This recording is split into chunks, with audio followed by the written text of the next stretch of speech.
Het stoffelijk omskot van de justernacht op de Noordzee verdronken Urker Fisker is onkaam in Haas. De politie had onderzoek die aan boord. De 51-jarige skipper Jan de Boer sloeg in de nacht van woensdag op donderdag op boord. Waarschijnlijk toch een combinatie van huddewien en problemen met een viskersnet. Een groep mensen die hem zwaar maken door het vertutteze badpaviljoen van Hilpen houdt een vreedzame manifestatie.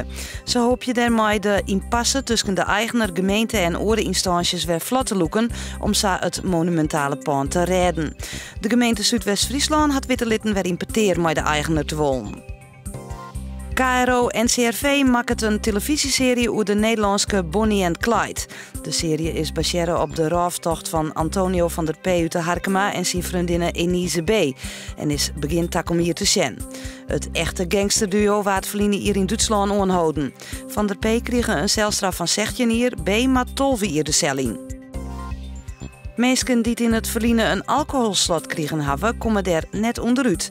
Ze had de rechter besletten in een kwartpleit dat 98 mensen in de steed onspant hierne. Ze willen dat de regeling van het alcoholslot voor haar komt te vervallen, omdat het alcoholslot sintwurdig bij nieuwe gevallen net meer opline worden mij. Joen en vannacht bewolking afwisselen met opklarings met een temperatuur van 13 graden. Morgen wordt een simmerske dag met temperaturen tussen de 23 en 24 graden.